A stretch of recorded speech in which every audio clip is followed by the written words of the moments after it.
لو بتحب العصير الطبيعي الفريش وبتحب تحضري بنفسك يبقى الفيديو ده عشانك. النهارده ان شاء الله هنفرز مع بعض الفراولة بطريقة سهلة وبسيطة. هقولك ازاي تقدري تحتفظي بيها سنة كاملة بنفس لونها وطعمها وريحتها كمان، وهنعمل مع بعض احلى واجمل عصير فراولة بنفس طريقة اكبر الكافيهات. ولو انت اول مرة تشوف القناة ما تنسوش اللايك للفيديو والاشتراك عشان يوصلكم كل جديد. في البداية يلا نسمي الله ونصلي على الرسول عليه افضل الصلاة والسلام. في البداية كده أنا معايا 4 كيلو من الفراولة، وزي ما احنا عارفين كلنا إن الفراولة بتنزرع في أرض رملية، وعارفين كمان إن موجود منها أكتر من نوع زي الفراولة السكري والفراولة البلدي. ومع إننا في آخر الموسم بس الفراولة يا جماعة مالية السوق وسعرها كويس جدا، يعني سعرها في متناول الجميع. وزي ما بقول في أي فيديو فيه تفريزات، استغلوا موسم أي حاجة تكون موجودة في السوق سواء كان خضار أو فاكهة بتبقى كتيرة وسعرها معقول. بالنسبة بقى النهاردة للفراولة، الفراولة من الفواكه المحبوبة عند الكبار والصغار. هاتي الكمية اللي لازماكي وفرزيها. وقت ما تحتاجي تعملي عصير كده هتطلعي تعملي، هتعملي عصير طبيعي ومغذي كمان بدون مواد حفظ وألوان صناعية. يعني هتعملي عصير طبيعي 100%، وكمان تقدري تطلعي منها وتعملي مربى فراولة. الفراولة من الفواكه اللي لو فضلت في التلاجة يوم واتنين بتضرب وتبوظ، علشان كده واحنا بنجيبها لازم نجيب فراولة صبحة ما تكونش بايتة عند البياع. كمان أول ما نجيبها سواء كنا هنفرصها أو هنعملها مربى لازم نعملها في نفس اليوم، يعني ما نسيبهاش تبات. بنضف كمية الفراولة اللي معايا وبشيل الزهر من عليها، ولو قابلني جزء أبيض كده بشيله بالسكينة هو كمان. وعموما الفراولة اللي كانت معايا كانت فراولة بلدي، ريحتها حلوة وطعمها زي السكر، ولونها كان أحمر وجميل زي ما انتم شايفين. والفراولة البلدي أحسن نوع في التفريز. زي ما احنا عارفين الفراولة من الفواكه اللي مش بتتنقع، يعني وانت بتشتريها كده البياع مش بيرضى يخليك تنقيها، هو اللي بيعبيها لك. علشان كده وانتوا بتنضفيها لو قابلك فراولاية بايظة أو مهرية استبعدها خالص من الفراولة. وزي ما قلتلك في أول الفيديو، كمية الفراولة اللي معايا دي كانت 4 كيلو، ومش دي كل الكمية يا جماعة اللي أنا فرستها. أنا مفرزة منها قبل كده كتير، كنت كل ما انزل السوق كده والاقي فراولة كنت بجيبه واحطه في الفريزر. اعملي زي كده وفرزي اي نوع خضار او فاكهه كنت بتفضليه وتحبي يكون موجود عندك على طول. هتلاقي نفسك اخر الموسم مفرزه الكميه اللي انت محتاجاها باقل تكلفه وبدون تعب ومجهود. هنضف كميه الفراوله اللي معايا كلها واحطها على الحوض علشان اغسلها.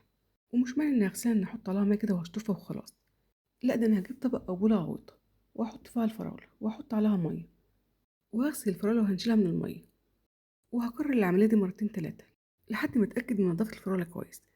اهم حاجه تخلي بالكم اننا واحنا بنغسل الفراوله مش بننقعها في ميه، احنا بنحطها في ميه وبنشيلها على طول. وبعد ما غسلت الفراوله كويس واتاكدت من نظافتها وصفيتها من الميه، الخطوه اللي بعد كده حضرت كيس من البنجر اللي احنا مفرزينه مع بعض. وديت بقى الفايده من التفريزات يا جماعه، وقت ما بتحتاج الحاجه بتلاقيها موجوده عندك. بحضر اكياس تلاجة علشان اعبي فيها الفراوله، وبحط في كل كيس كميه من الفراوله على قد العصير مره واحده. يعني مش بحط في كل كيس كميه من الفراوله كتيره، علشان وقت الاستعمال مش بينفع اطلع كيس فراوله اخد منه اعمل عصير وبقيت الكيس ارجعه الفريزر تاني. وبعبي كمية الفراولة اللي معايا كلها بنفس الطريقة في الأكياس، وبحط في كل كيس قطعة من البنجر. البنجر بيدي العصير الفراولة لون جميل، ده غير إننا كلنا عارفين إن البنجر مفيد للجسم وفيه فيتامين د. وبعد ما بحط الفراولة في الكيس وبحط عليه قطعة البنجر، بخرج الهواء من الكيس وبربطه من الآخر، وبفرد الفراولة في الكيس كله علشان مياخدش مني مساحة في الفريزر، وبالتالي أعرف أفرز حاجات تانية كتير. وبعبي كمية الفراولة اللي معايا كلها وأخلصها بنفس الطريقة. وبالنسبة لكيس البنجر اللي طلعناه من الديب فريزر وأخدنا منه وحطيناه على الفراولة، احنا هنقلوه في كيس تاني كده وهندخله الديب فريزر تاني. زي ما قلت لكم احنا بنفرزه، البنجر مش بيحصل له اي حاجه. البنجر من احسن واسهل الحاجات اللي ممكن تفرزيها، واللي المفروض يبقى موجود من ضمن تفريزاتك. وبعد ما عبيت كميه الفراوله اللي معايا كلها وكيستها، هدخل اكياس الديب فريزر وهطلع منها عند الاستعمال. ودلوقتي بقى يلا نعمل احلى واجمل عصير فراوله ممكن نعمله بنفسنا في البيت. هنحضر الخلاط او الكب، وهنزل فيها بشويه من الفراوله، هضيف عليها 7 موز، هضيف كمان كوبايه حليب. والحليب اللي هضيفه على العصير انا غلياه قبل كده ومبرداه.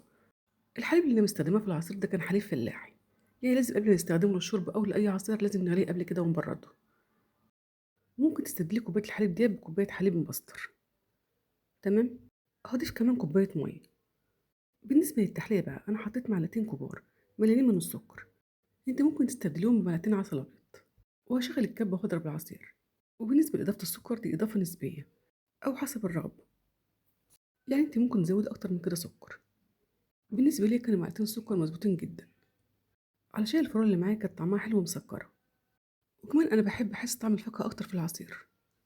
ضفت على العصير كمان قطعة من البنجر. حبيت أوريكم بس لون العصير قبل إضافة البنجر وبعده.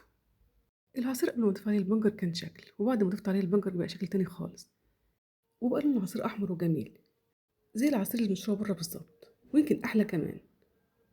وبعد ما ضربت العصير وبقى جاهز معايا، حضرت شفشة ومصفى عشان أصفي العصير. أنا بصفي العصير عشان أضيف عليه بنجر، والبنجر ما متشغل عليه الخلاط، مش بينعم زي العصير، بيتبقى منه في العصير قطع صغيرة. علشان كده لازم نصفي العصير كويس ونستبعد قطع البنجر الموجودة فيه. وطبيعي إن احنا نصفي أي عصير بنحضره. انت ممكن تعملي عصير الجوافة بأكتر من طريقة. انت ممكن تعمليها بلبن بس، وممكن تضيف عليها موز وتفاح وجوافة، بيبقى كوكتيل جميل أوي من الفواكه. وممكن كمان تعملي منها جيلي أو صوص فراولة، وممكن كمان تحشي منها الحلويات زي مثلا الكنافة.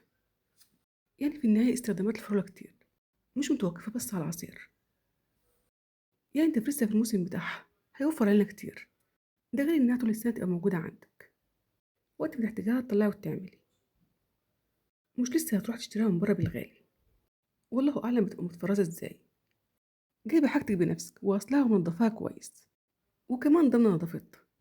ده غير بقى ان احنا موفرين كتير. يلا بقى لو انت لسه مخزنتيش فراولة، الشجاعة وهاتلك كمية وفرزيها، هتنفعك في الصيف في حاجات حلوة كتير. أنا بديك الفكرة بس مش أكتر، وبشجعك. ويا رب تكونوا استفدتوا مني ولو بمعلومة بسيطة. ولو لسه مكملة معايا ووصلت معايا لحد هنا والفيديو عجبك، ما تنسيش تحط لايك وكومنت حلو كده منك، وتشير الفيديو كل حبايبك، وتفعل زر الجرس عشان يوصلك كل جديد. واشوفكوا الفيديو الجاي على خير إن شاء الله. والسلام عليكم ورحمة الله وبركاته.